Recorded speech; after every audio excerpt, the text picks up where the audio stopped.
Cody in the morning. WSM. This is Coffee, Country, and Cody. Just joining us on television, I mentioned on radio we were going to eat our way into the 8 o'clock hour, courtesy of Kelly Sutton and some goodies that she brought. I've still got your pumpkin muffins, chocolate chip pumpkin muffins over here. You know what I did last night? And there wasn't enough to bring in, but I will make more. Oh, fine. Banana bread. Yeah, new recipe. Well, Charlie's not a banana fan. Do you like banana bread? No, I like a banana. Green. That's the only green? way. Yeah. No one eats a green one. Barely yellow. I mean, if it has any mark on it whatsoever, I can't eat it. Why? Yeah, that's when they get sweeter. No, I don't like them that way. I don't like the smell, the taste, the texture, anything. You'll eat them the way she fixes them, or you just won't eat them. Oh, well, then I won't eat them. It's fine. He's gone tomorrow. I'll bring banana bread tomorrow. More for everybody. More for everybody. So. Welcome on Circle Television around the world, circlecountry.com. It is Christmas Eve in our hometown. That's Music City, USA. Kelly Sutton, Charlie Matos, Annie Nye, our studio director. Jeff Roberts is in master control upstairs, rock solid and on top of it. And getting ready to celebrate. You know, I have a 4-year-old grandson, Isaiah, and he's got a son who's also 4. He's a little bit older than Isaiah, about a few months. Tom. And we're expecting big things from Santa Claus this year. Oh, really? Yeah. Okay. So. Man, the big man's got a lot of pressure on him. He's performing at the Opry, and then he's got to go out and get all the toys ready. Got to do the solo every night. I know. I mean, it's a lot. Yeah. Who knew he could shred like that? Yeah. Your reports were phenomenal last night. So were by the way, yours. keeping us up to date on what's going on. Thanks. Yes. Yours were too. I'm glad we're both, getting our journalistic integrity back. Yes. Well, yesterday was my daughter's birthday, Hannah's birthday. Yes. They've had the flu going through the house. Nothing says Merry Christmas like the flu. That's the truth. And, we have a birthday each week from the 9th to the 16th. Isaiah is the 9th. I'm on the 16th. Hannah's on the 22nd. And, of course, the baby Jesus on the 25th, along with Barbara Mandrell, Steve Warner, and Jimmy Buffett. Okay. Among the celebrities who have Christmas Day birthdays. But the plumbing, heating, and air conditioning guy was over at their house and was fixing a leak. And we dropped by just to say hi. Didn't want to stay too long. Yeah. And get the sickness. And apparently Isaiah, at age 4 now, has decided what he wants to do. He wants to get up under the crawl space with the plumbing, heating, and air conditioning. He's an apprentice. Oh, okay, yeah. Say, at age 4. It's good to know what you want to do early in life, I think. Well, start him up. Hannah's got pictures. He is just having the time of his life. That's awesome. Isn't that beautiful? So what are you working on? We're going to the stage of the Grand Ole Opry with Michael Bublé, and you win again here in just a little bit. Very cool. All right, we're talking about songs that feel like winter. Not necessarily Christmas songs, but when you hear them, you immediately picture a wintry scene. We've got a list of them, and they're pretty cool. Also, top movies and top TV shows of 2025, records that were broken this year, and your first fender bender. Do you remember it? I think we all do. There's a panic that goes through you, whether it was your fault or somebody else's. So we'll talk about that. Mine was more than that. Okay. Oh, no. Yeah. Okay. Totaled the car. That's right. Oh. Well, and you're missing a spleen, aren't you? That wasn't that one. That was a different totaling of the car. Coffee, Country, and Cody is on WSM. And we are headed to television at 8 o'clock Central, 9 o'clock in the East. So watch us there. In the meantime, of course, it's WSM Radio all over the world at 6:50 a.m.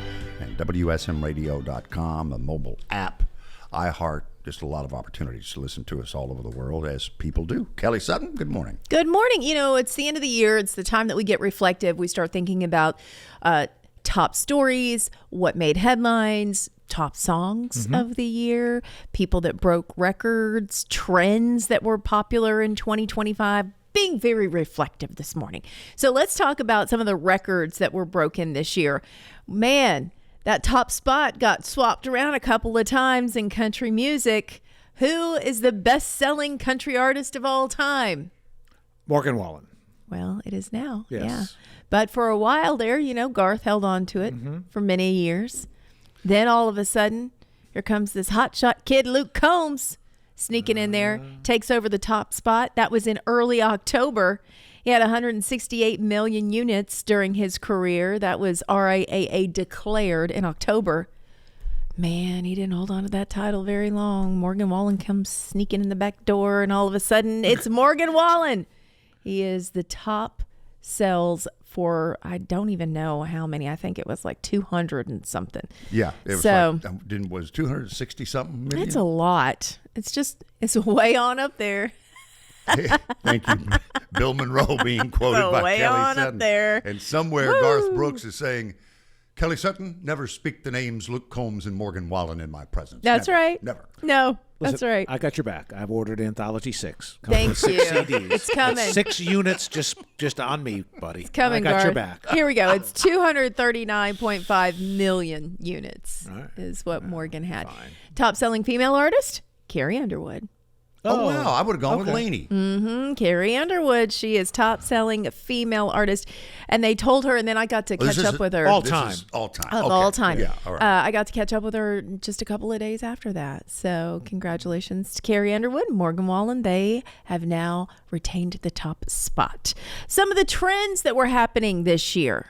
One of the big ones was the Dubai chocolate. Oh, yes. Labubu was also up there. I did not buy a Labubu. Those are those ugly little monkey-looking things that people have hanging off Oh, of their yeah. bags. They're hideous. I can't. It's the teeth. The teeth make them so ugly.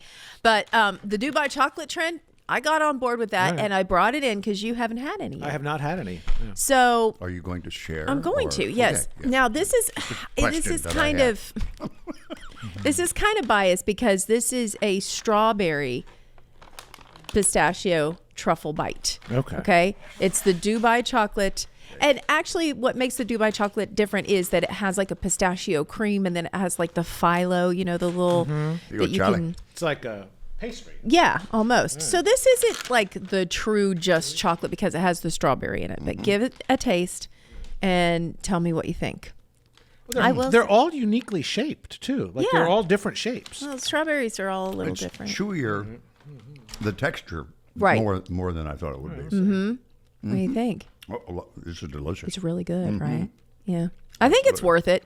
I mean, now the true Dubai chocolate is really pricey. Like if you just get the bar of it with the pistachio and all the stuff, it's really, really expensive. This one is not quite as pricey, but it was also at Costco. Thumbs up from Annie. Yeah. It's I'm with you. okay. I'm in the middle. You're in the middle? I prefer the chocolate covered cherry with all the goop in there that you don't know Oh, what it the is. Anne's cordials. Yeah, the syrupy yeah. goop. Yeah. I used to think that was fancy food. Like when we got those at not. Christmas time. Every year. Every It says Queen Anne's on the box. I mean, come on now. year. I mean, that, you royal. talk about Christmas traditions I had forgotten about. That is one of them. Getting those chocolate-covered cherries. Yeah. Sugar cream sauce. Yes. On Coffee, Country, and Cody. And we're going to eat our way into 8 o'clock. Watching Adam Sanders on the line. Good morning, y'all. And saying, no, I'm not Keith Urban, but I will do till he gets here, ladies. That's right. And I'm not Adam Sandler either. I bet there's a lot of people that thought Adam Sandler was watching Adam Sanders.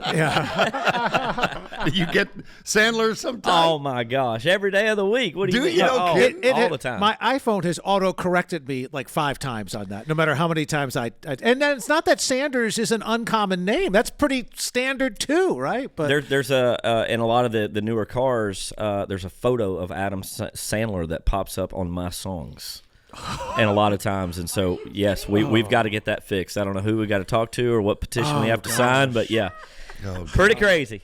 we should work up the Hanukkah song just as Well, here's my thought. I've always said if I can get my career, because I know that I'm thankfully getting to a spot where they're now tagging me in his stuff. Okay. And so my thought is like, hey, how cool would it be if I get my career to a spot where we would all go to a Saturday Night Live skit and we switch roles and switch lives. And everyone's like confusing us back and forth. That'd be awesome. I mean, he's wanted to be a star anyway. He's That's always right. playing his He guitar. sings. He's a songwriter. I can act. I mean, know.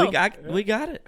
Hey. This is so good. Well, congratulations. You are here with us this morning after being the winner on The Road on Thanks. CBS with the aforementioned Keith Urban, Gretchen Wilson, Taylor Sheridan, Blake Shelton, and you, that inaugural season winner. Congratulations. Thank you so much. What a journey. What a ride it has been. When did it start? When did the television for you start? So we started shooting this in February So I was out 10 weeks solid. I did not come home any during that time.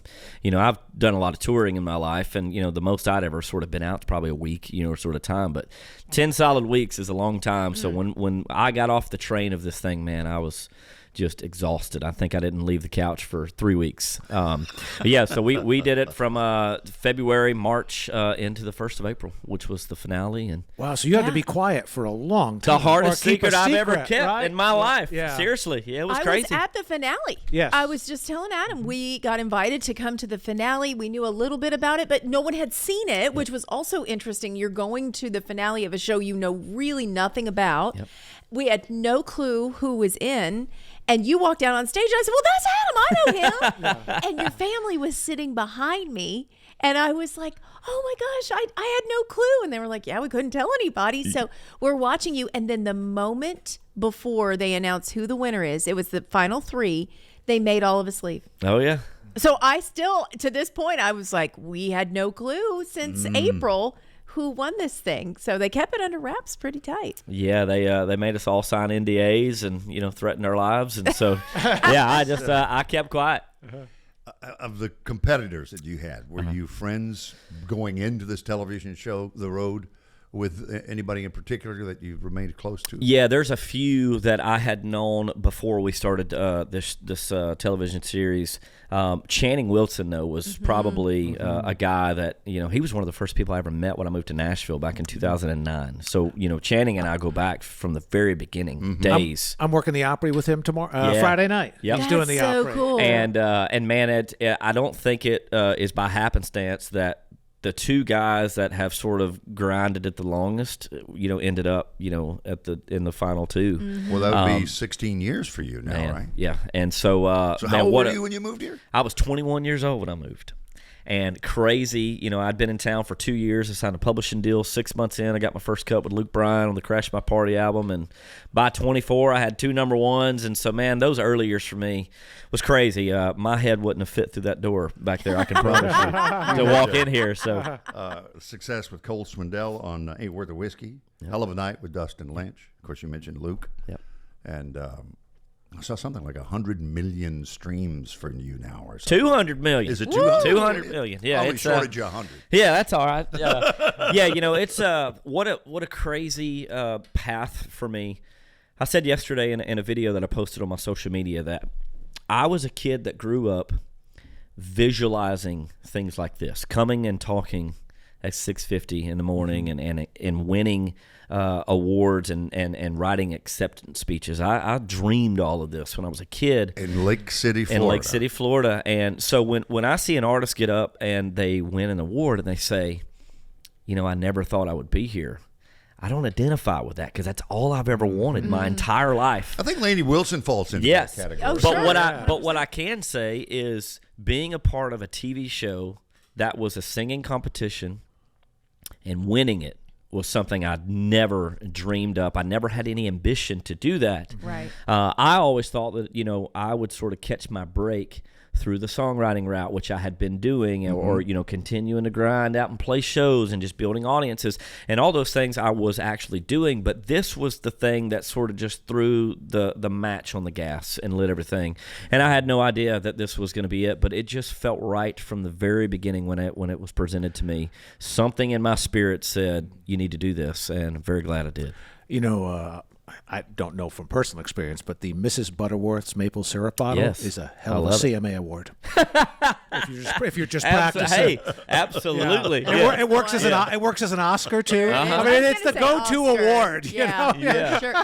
You know, here's the thing that I loved watching in that finale. Of course, I was biased because I knew you, but watching everybody that was on the stage, you had a comfort level that only comes with doing it multiple times. It's putting in the reps. It's getting, you know, years of experience on stage. And I think that is part of the brilliance of The Road. You're watching people learn what it really takes to do this live. But then when you have people like you and Channing and Brittany Kellogg and some other friends that have done it, I think that really kind of set you up for success walking in.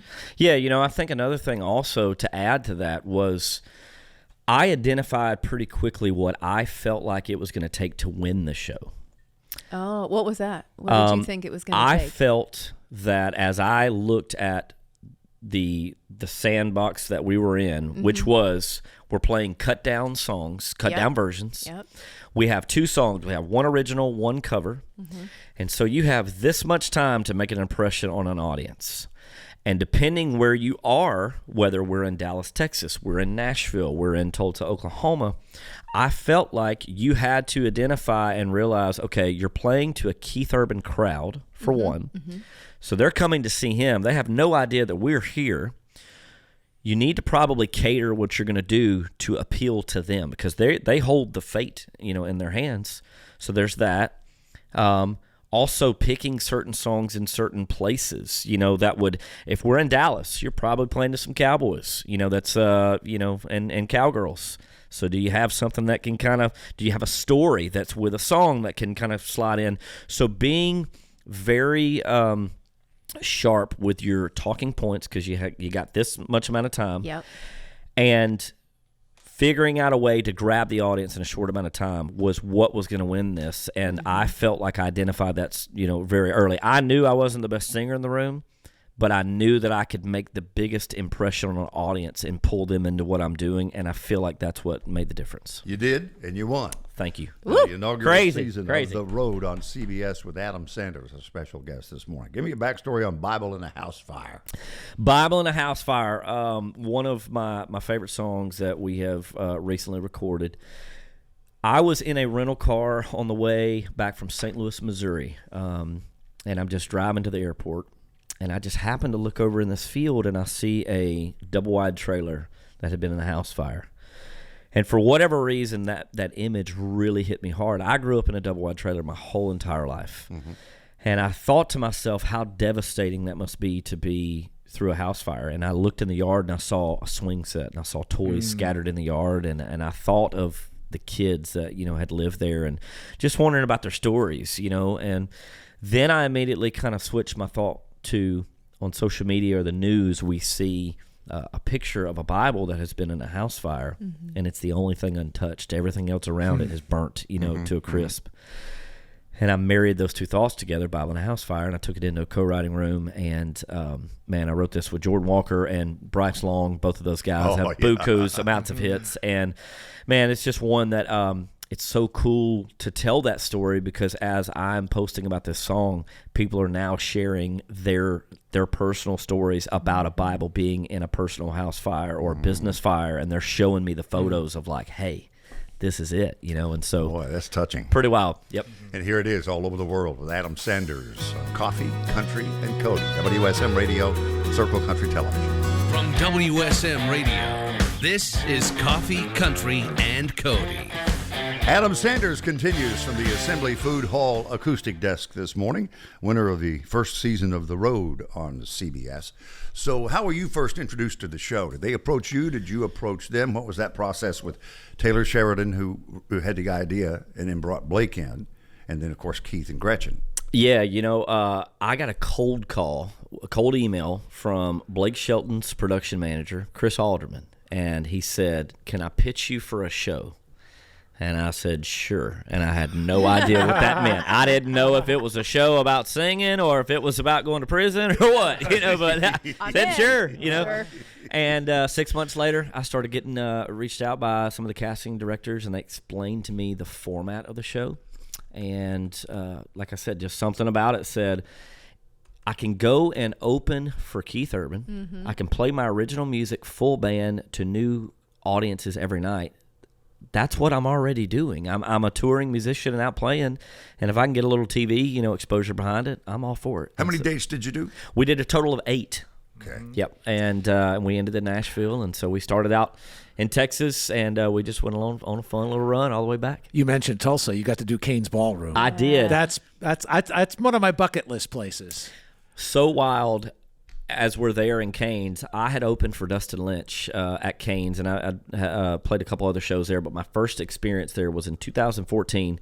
There's a poster on the wall that says my name and Dustin's name on it, and we're in catering, and all the producers are saying, like, hey, you've played here before, right? Yeah, I played here with Dustin. And I had no idea that I was going to go back to the green room 20 minutes before we get ready to start, shooting the show. Dustin Lynch walks in. No. And I was like, what are you doing here? He's a really good friend of mine. We do life together. And so that was pretty special to sort of have him there.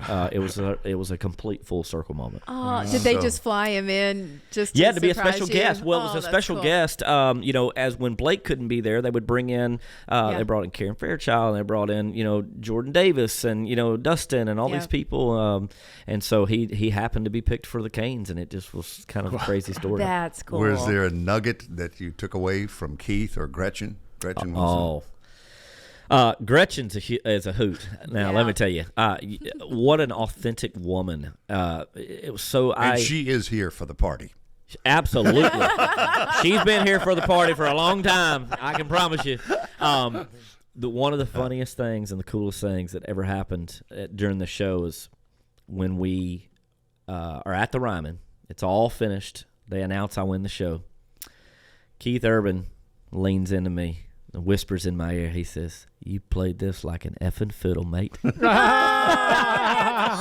I'm like, Keith Urban just cussed at me. Okay, so here's a question, because they booted everybody. Who was in the audience? Was it empty? No one. That was It the was whole, empty. That was the whole thing. It was, they didn't want this big polished confetti falling moment. Right. Because that's not real life, Like, we win and die by the night backstage, and they wanted to kind of make this feel really behind the scenes, which it was. So every elimination was all backstage. It was never on stage. This was the only time at the Ryman that they brought us all out on stage. And, it was as simple as a matter of a fact. It was Blake said, "Hey, here's the results of the night." Yeah, and it was not this, like, big, crazy drama moment. Hallelujah It was moment. just, That's what we kept thinking. We're like, well, the confetti's going to fall and there's not going to be anybody in here. How is this going to happen? Oh, that's so cool. And it all started with a few chords that you learned from your daddy and your uncle, as I understand it, right? Yes, sir. What a wild journey, and the fate of my path to get in music. I have an uncle that's a session musician here in Nashville, and he's played on everything from Cody Johnson to Taylor Swift, Sam Hunt. I mean, just all over the place. And when I was 12 years old, he called me and he said, "Hey, have you ever thought about writing songs?" And I had no idea really what that meant at 12 years old. I just knew that Alan Jackson was my childhood idol. And he said, "You should look into writing songs that could be your way into the music industry one day." So I hung up the phone. The next day, my dad, who had showed me a few chords on guitar, helped me write my first song ever. What was it at called? 12 years old. Me and You. I mean, just, terrible. I can't give up on Me and You is basically what the title was. Yes, it was. Man, my 12-year-old heart was broken. Let me tell you, I was crying in the whiskey, and I was climbing the walls, and, all the stuff that happens to country music. If you had added in A Dog Named Boo, you would have had a big hit. Absolutely. That's all it took right there. So I start writing in high school and realizing that I have a knack for it and just enjoyed the process. I moved to Nashville. And like I said, I was here for 2 years, found my crew, and signed a publishing deal 2 years after being in town. And it's exactly how I got my start, all because he planted a seed when I was 12 years old. So the fate of that was pretty awesome. Wonderful story. Adam Sanders is here this morning, winner of the inaugural season of The Road on CBS. And you're going to play a Cat in a Hat? Cat in a Hat. All right. Do you guys have any idea what a cat in a hat is? Well, there are two different versions. There's the Nashville version. Okay. And then there's the Dr. Seuss version. Yes. Well, when I heard this title, I thought it was the Dr. Seuss version. Sure. I thought my friend had fell off his rocker, and I was like, "What?" Jordan Walker, who's a writer on the song with me, tells me this idea at breakfast one morning, getting ready for a co-write, and he said, "Hey, I got this title called Cat in a Hat," and he's got two little girls, and so I literally thought that he was trying to write some Dr. Doing a Seuss. children's Yeah, I album? was like, What's happening? "Man, come on! Like, what are we doing?" But when he explained to me the hook of the song, I immediately got it. I was a kid that grew up wearing a cowboy hat my whole life performing. Yeah. And I get to Nashville, and somewhere along the way, after about a year of being in town, I ditched the cowboy hat and did the ball cap thing all the way up until now. And about a year ago, I said, man, I want to go back to what's home for me, which is 90s country, late 90s country, and early 2000s music. I know that music like the back of my hand. It's my bread and butter. It's always been the roots of my music, but I want those roots to start to come through the ground and be the trees of my, career. And so I put the cowboy hat back on, and when he told me this title, it just felt like the perfect introduction for me to put a cowboy hat back on. And so I feel like we wrote it as a prop me up beside the jukebox 2.0. So, all right, go get them. Adam Sandler. Here it is. 2, 3, 4. And make it 40X Midnight Black. I caught that line in there. Yes, sir. You a Stetson man? Are you a Resistol man? American? Man, I love Resistols. I got a Cody James on right now. I like them all. I like the free ones. How about that? There you the go. ones that will give you an endorsement That's after right, becoming yeah. the winner of the Hey, inaugural absolutely. of the road on CBS. Well, take us. So you're going to Lake City, Florida for Christmas? Take us Man, home. I'm going to stay here. Oh, good. Yeah, Okay. we're just going to take it easy. My dad lives here, and he lives about 5 minutes from me, so we're going to just enjoy time with family. I'm really looking forward to a break. We've been running really hard, especially the last few months, and so then I'm headed to Texas the day after Christmas to just go get away for about 3 or 4 days and just hang out and turn my phone off and just get ready for the new year, because next year is going to be a pretty wild ride, I think. Well, $250,000 and a stagecoach gig. You will see Kelly Sutton out there hosting in the middle of the desert, Yes. Indio, California. Yeah, bring stuff in case it's 115 and in case it's 35 degrees. So anywhere in between, it can happen. That's going to be a lot of stuff, I'm afraid. Adam, a pleasure. Thank you. Thank you guys so much for having me. You know what? Congratulations. Thank you. Sweet friend through the years. My goodness. We started at the same time. My first Stage Presents at Nashville, I'd been on the air a few days, was to introduce Mandy Barnett as Patsy Cline, and always Patsy Cline, at the newly renovated and reopened Ryman Auditorium. That's so cool. And so we have shared every moment of every day that I've been in town. She's been here too, and so great to see her, hear her this morning on the Grand Ole Opry, doing what she does as well as anybody since Brenda Lee. That's a Christmas segment on the show. She wasn't feeling well yesterday, Charlie. You said she wasn't there last night? Yeah, hopefully she's back tonight for good. the finale. And you got Jamie Johnson as your spotlight artist tonight. I'm excited. Get to see him. Yeah. I mean, he could play Santa Claus if we just put a hat on him, but if Santa was a little more reserved. And moved slower. Yes. Yes. True. Well, you got Darren and Brooke Aldridge. Yay! They were at ICE yesterday, and my family was supposed to be at ICE, but flu went through the house, so they've rescheduled. But I got a text from Darren going, "This is the coldest place I've ever been Yes. in the history of mankind." That's right. Jesse James Decker. Of course, the Gatlin brothers will lead out with Larry hosting. And then Jamie Johnson, Marcus King, Charlie McCoy, Riders in the Sky. Kelly Sutton hosts. It's going to be a good night tonight. Well, I caught up with Brad Paisley not too long ago. We did our podcast with Brad, and we were talking about Snow Globe Town. And we actually recorded this at Brad's house. And as we were talking about the Christmas holidays, he said, the thing about Christmas music is you put it out, but there's nobody really working at the radio stations. And I said, "I'm sorry, sir, I beg to differ." So here's a clip from Brad Paisley. Take a listen. Radio sort of just shut down. They're going to be like, well, we'll put it in rotation and just lock it in and shut the door and turn the lights out and go home. And they come back in January. And that's how I picture radio stations in the in the Christmas holidays is no one's there, but maybe a janitor. No, that's not true. We are still there. Yeah. I can attest. But it feels like it feels like you just put it in playlist in the computer, and then Bill Cody's on canned repeat, going, "Merry Christmas, everyone." You know what I mean? Bill Cody's on canned repeat. Merry Christmas, everyone. 54 years. It is yet to happen. I'm waiting. When he said, "You guys just lock the doors and come back in January," I looked at him and I was like, "What are you talking about?" Charlie said the other day, he goes, "Man, you've been here 32 years this spring. We've got enough AI on you that you would never have to show up again." That's right. You Don't could- say that. You could be on the air for the next 100 years. To Brad Paisley, we are here, and we will be here tomorrow. And no, Bill Cody is not in a can, so don't worry about it. I had to share that with you. Is it AI or is it Bill? Is it Bill? Okay, songs that feel like winter. I thought this was really fun. yeah. So think about, what is that song that when you hear it, you feel like winter? It's not necessarily a Christmas song. It's not a holiday song.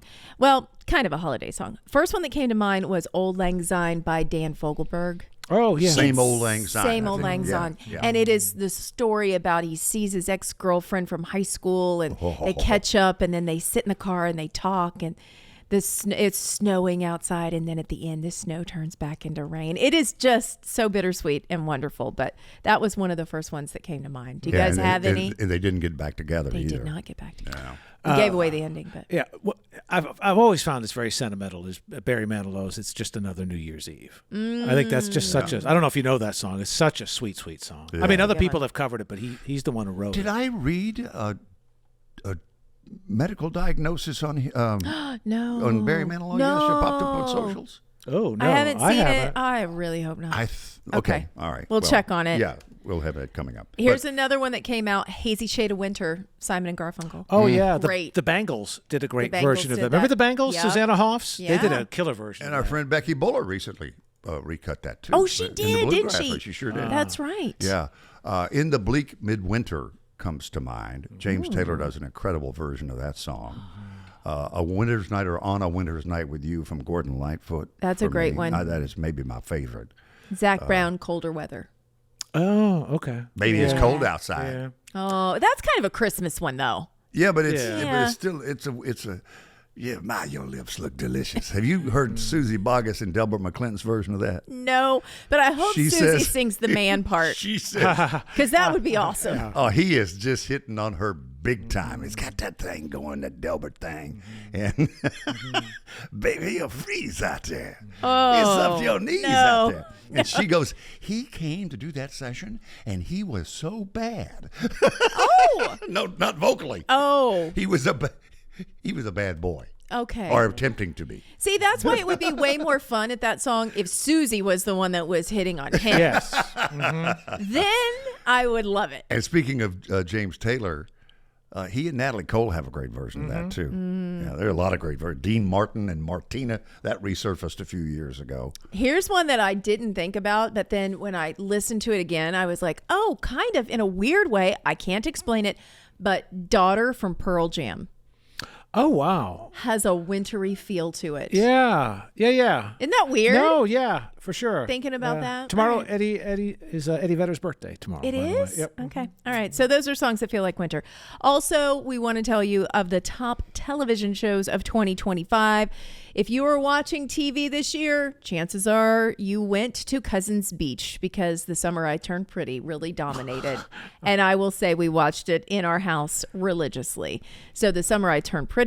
The Pit is all about the medical drama. I haven't watched it, but that apparently was really big this year. So if you got into that, that would be great for you. Everything on Netflix apparently was super hot. Everybody is watching Netflix or YouTube. The Pit is Noah Wiley back back from ER. Isn't that great? Yeah, I have not seen it, but it looks phenomenal. Everybody that's in the medical field said they love it because it's so realistic. Yeah, and I want to binge The Bear. That's the one I'm gonna start Oh, watching. yeah. Back to Barry Manilow, lung cancer diagnosis. No. He's 82. Yes, he's having surgery. I knew I saw that yesterday, but I didn't want to Yeah, say he it. canceled all his tour dates. Yeah. Yeah. So that update with Coffee, Country, and Cody and the SteelDrivers are on the way in the 9 o'clock hour. From the Assembly Food Hall acoustic desk, this is Coffee, Country, and Cody.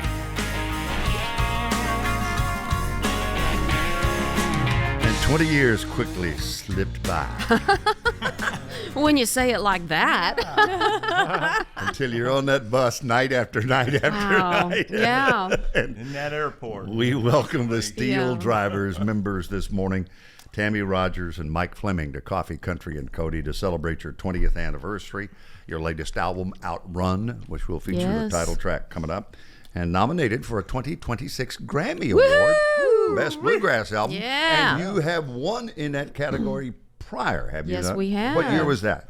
to 16. Yes. 2016. Yeah. So 10 years every 10 ago. years, every 10 years, we win a Grammy. Yeah. That's okay. I'm down for that. Whatever it takes. So who were the originals for the SteelDrivers? We go back to that 20-year history. Hendo, Mike Henderson. Mike Henderson. Chris He was- Stapleton. Chris Stapleton. Richard Bailey. And the two of us. Yeah. Yeah. I just heard. The originals. That's nice. I just heard in my coming and going the other day, Mike Henderson and the Blue Bloods doing "Give Me Back My Wig." Yes. Goodness Give me back my wig. gracious! It's an old blues song, I guess. Totally. Yeah. And he Yeah. wore it. Just owned it. Yeah. You'd have thought he wrote it. I mean, yeah. with the way he performed. Oh, yeah. That gives me chills. It's so, I mean, if you want to start your day off right, listen to something like that. I mean, you can't sit still. It's amazing. Yeah. The two of you knew each other in college? Is We that how- did. Yeah. We both University went- of Missouri? That's right. Yeah. And we were, I guess I was 2 years older, but I met him when he was a freshman. Okay. And then throughout the college years, You let him down that wicked path of sin. I did. We eventually lived together and then started playing bluegrass in the 70s together. Yeah. But then, we were making just enough money to keep the party rolling. Yeah. And we decided, I think it's time to do something else. So he went into blues and I went down and played hillbilly music in Eureka Springs, Arkansas. So, What was the bluegrass scene like in the 70s? Yeah. well, we didn't play that many festivals like Tammy did, and we were playing more clubs. I wasn't and even born in the stuff. 70s, I was Mike. gonna I don't say, know what you're she's I'm talking sorry, about. Tammy. She's with me in the 80s. There was festivals to be had, but in Missouri there was a few. But Tammy, I know her family. You were playing some. Oh, there. yeah, I in the know late you were 70s. just. I was just a little child. shaver. You were a tot. Well, it seems like there were always like the marquee festivals and people would Yes. travel from festival to festival, but they were kind of spread out, right? Yes, yeah. Although, as Mike mentioned, I did, in all sincerity, start playing in a family band in about 76, I guess. And at that time, I was living in Texas. My dad had moved us out there. So in Texas, Arkansas, Oklahoma, Louisiana, and Missouri, we would play basically every weekend from about April through the end of October. Oh. There were that many. And a lot of them were smaller, festivals, maybe 500 to 1,000 people. I mean, obviously some large ones tossed in there too, but it was a great way to grow up. And, my contemporaries in that scene, I met Richard Bailey when I think I was 14 or 15. Who's SteelDrivers Who's banjo SteelDrivers man. banjo player. He likes to joke that he knew me before I could drive, and that's a truthful statement. I met him as a stagehand Yeah. at TNN Yeah. when I first got He to worked town here 30 many plus years. years ago. Yeah. And he was in the Cluster Pluckers. Yes, That's you got to be exactly careful right. when you say Yes, that. that's- Ooh. Yes. And I said, "What did you say?" What? Just got to take that nice pause. Yes. It was. Yes. One of our T-shirts this year said 20 plucking years of bluegrass. So again, I was very careful when I would announce that from the stage. Excellent. So I was thinking that whole Get one scene for your mama. in Missouri at that time, and the cast that I think of immediately that came from Missouri and bridged that gap between bluegrass, folk, rock and roll, blues, country, the Ozark Mountain Daredevils. Oh, Oh yeah, they sure did. Yeah, can you imagine that? They were down in Springfield, maybe. Yeah. And then Glenn Johns discovers them and takes them to England, I guess, and made that record, and it was big hit. And they're still out there on the road, still Oh, yeah. traveling, They're still still touring. doing it. Yeah. Yeah. Yeah. Dillards are from Dillards Missouri. are from Missouri. Yeah, we just and had they, to. they Doug kind of was just in. bridged the gap a little bit. Yeah. Doug was just in recently, was talking about how, the fact that the Andy Griffith Show, Yeah. where they came to national prominence, allowed them to do their own songs on the show. And in addition to what little bit they were being paid union, that's really why they were able to stay and make a go of it in Hollywood. That's Yeah. wonderful, And, yeah. So Andy loved him. So. Yeah, that's great. So again, the first gig for the SteelDrivers 20 years ago. When would be the original? And who all was there that night? The original lineup, was it at the Franklin VFW? Could have been at the Franklin VFW Hall. Yeah, out. We had a, some of us were old dogs even then. So, Hendo knew that if we booked a gig in town, that people would show up just from all the people that we all knew. Curiosity. Yeah. So, he was very smart in leading us, out of town to kind of hone our chops and get things, the sets worked out and all that sort of thing. Show Nashville worthy, if you will. So I think our first gig in Nashville was at Brown's Diner.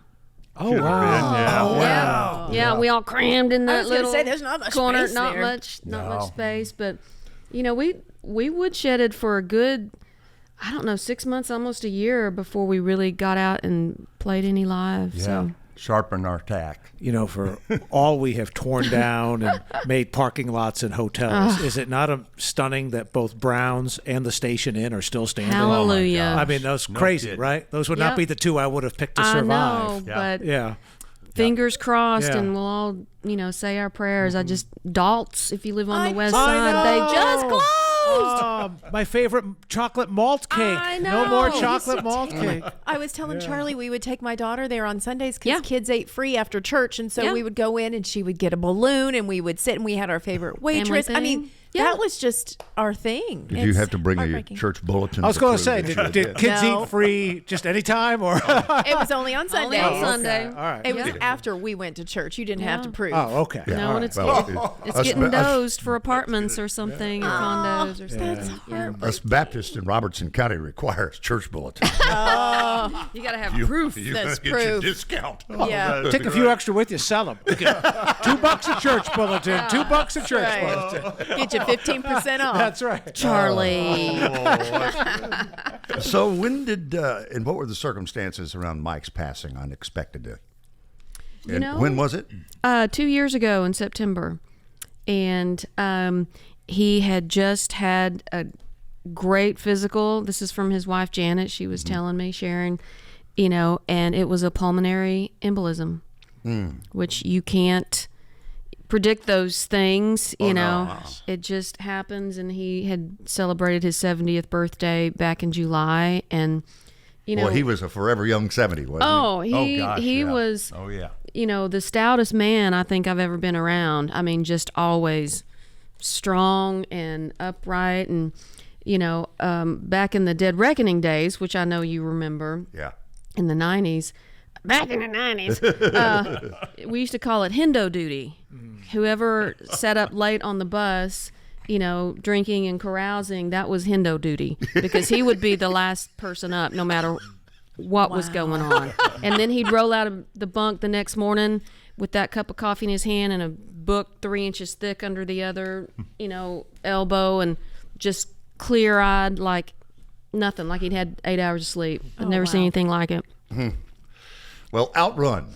Give us a backstory on Outrun. Outrun, which is the title track of the album for which you are nominated for a 2026 Grammy. Well, the fine folks at Sun Records approached us last spring, I guess it was, about, or maybe it was a little earlier than that, because you have to have time to record it and get it done, about doing a record. And we hadn't really thought about doing another record, or at least not that soon, because we'd just done the gospel record for the Gaithers.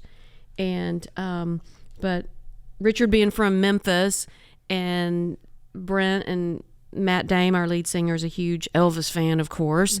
So everybody got real excited about doing a record for Sun. So we got busy and set up some recording dates, and as we always do, started sending songs around. And we had a pretty good collection.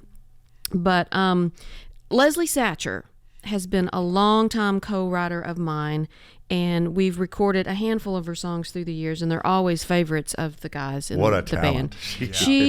She should be the biggest star. Leslie, if you're listening, I think you should be the biggest star in the world, because not only can she write, just as great as anybody that's ever been, but she can sing like a bird, and I just love her so dearly.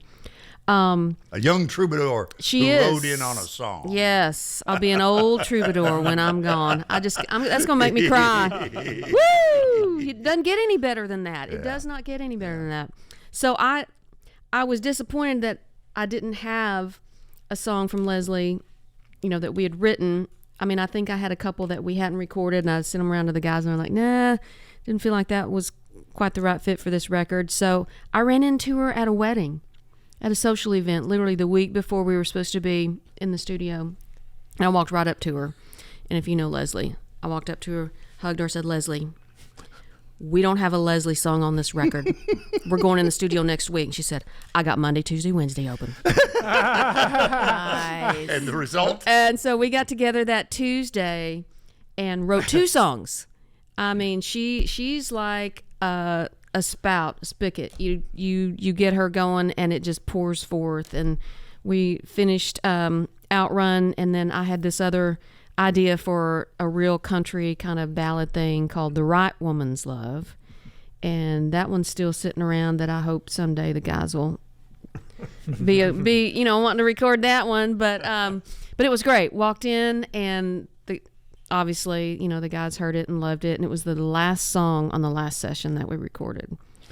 Well, here it is all over the world. Outrun from the Right on. SteelDrivers, 2026 Grammy-nominated Bluegrass Album of the Year.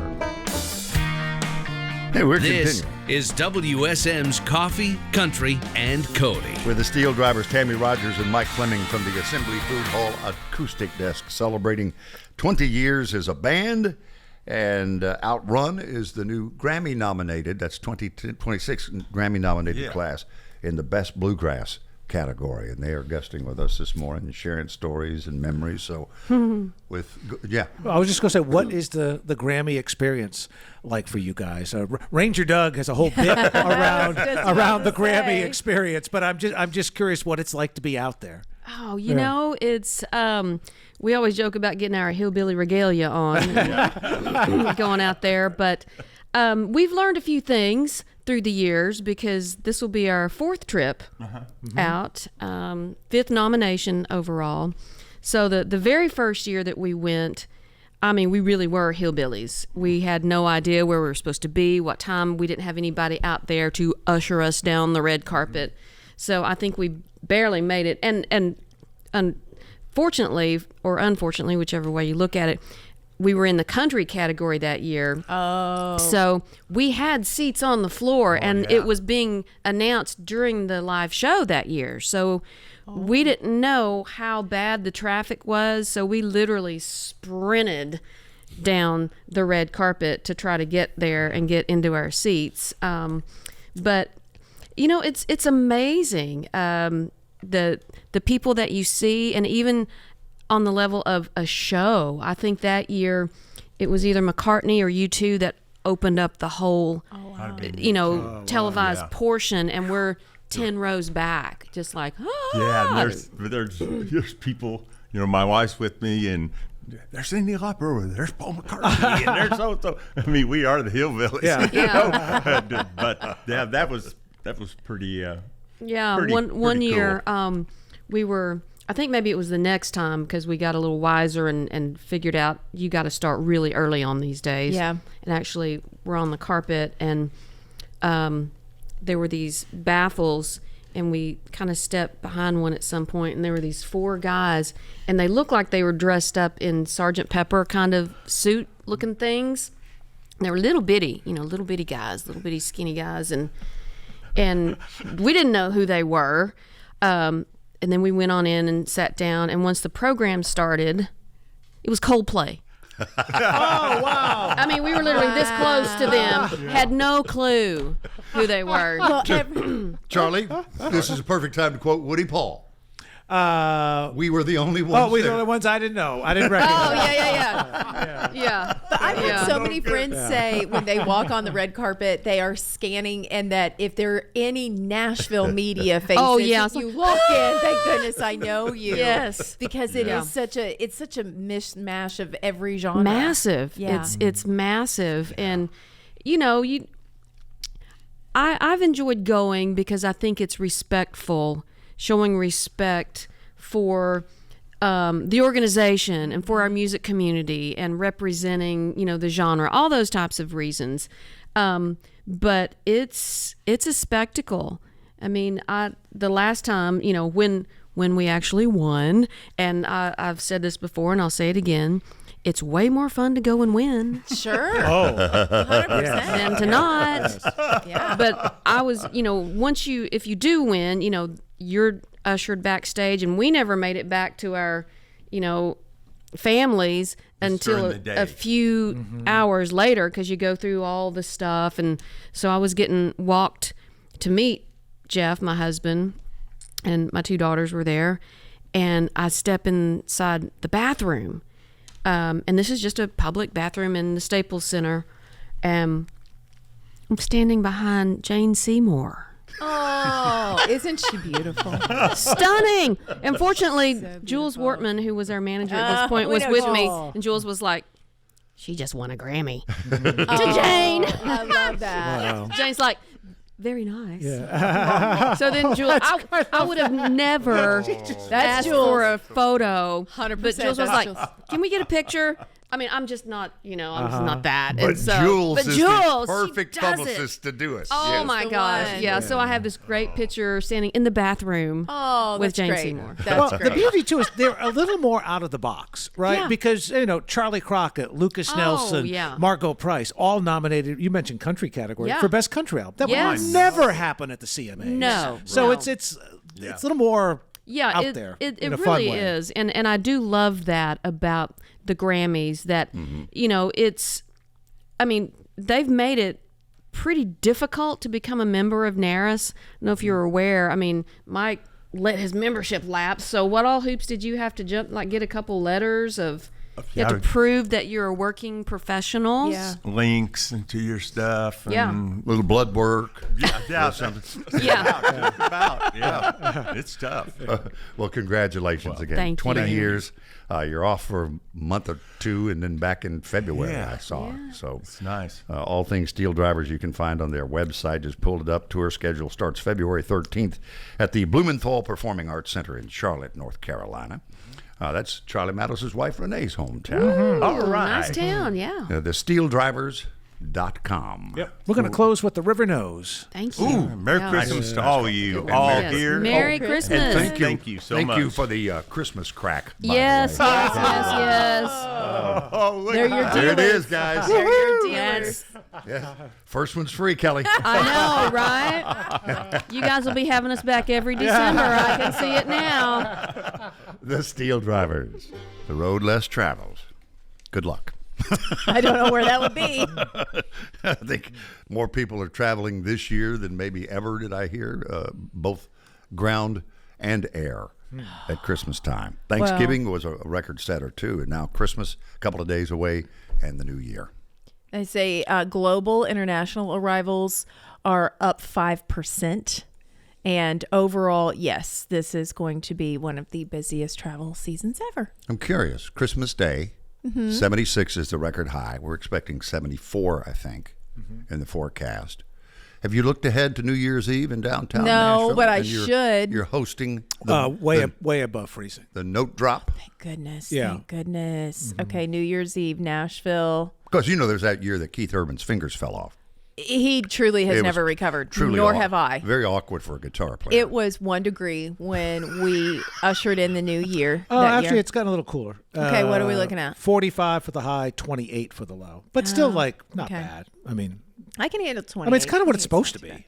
Right. Yeah. You'll find Miss Sutton on her tour bus. I'll be in the back. I think I have a trailer this year, so I have my own little good. trailer. I'll just be hanging out. You're such a movie star. I just get to go out at the early beginnings. I get to bring out Freddie. Freddie and I are like a package duo these days. I get to introduce him almost everywhere. That's the mayor. Yes, Mayor Freddie O'Connell. And then the Fisk Jubilee Singers are usually there early on. And then we do a couple of housekeeping things. And then I go out and I get to hang out in the crowd and say hi to everybody. And we do interviews. So if you are coming, come find me. I'll have a camera with me and you can't miss it because we have a great big light that shines in the middle of the crowd. So come say hi if you can work your way up there. I mean, it is like 200,000 people, but come come get in the fray with us. It's usually a lot of fun. Somebody's going to get maced and then say, well, Kelly Sutton told me to come see her. I was just going to say hi. I don't have security really that's that tight, so I think it's I fine. think you'll have no trouble finding me. My buddy Kevin always Okay. comes over and says hi. I got a bunch of people. I got my regulars that I got to go Sure. make the rounds and say hi to hear everybody. you. Nashville New Year's Eve. It's going to be amazing. Guys, you get to watch it all. It's happening on CBS. And if you were wondering who the big stars are, we've got Lainey Wilson, Jason Aldean, Bailey Zimmerman, CeCe Winans, Fisk Jubilee Singers, and many, many more. Of course, some of those are pre-taped, but those that I mentioned will be live. And Dwight Yoakam, he did his gig at Category 10, right? I think so. Yeah. Yeah. So That was huge. it's a good time. Okay, we've been talking about all the things this morning, including that first fender bender. Where were you? How did it happen? I think almost everybody that's been driving for a while has probably had a little scuff here and there, or maybe it was more than a scuff. Mine was backing into a car in the Druthers parking lot in Hanover, Indiana. My mom gave the man $50 and he drove away and pretended like he didn't have it. Druthers. You're bringing it back, man. Druthers was a burger Druthers. place, kind of Yeah. like McDonald's. Yeah, well, we It's- were Hanover. We could But, well, we had one in my hometown, too. we didn't have Yeah, it was McDonald's, like a poor man's McDonald's. right? Right. Wow, that's a level below I didn't know existed. I thought McDonald's was the poor man's McDonald's. But The listen, food was good. The that- food was good. and the cruise in the parking lot was the best. Yeah, it was. Yeah, man. That's where everybody made the turn. And the building is still there, but now it's Gendy's Pizza.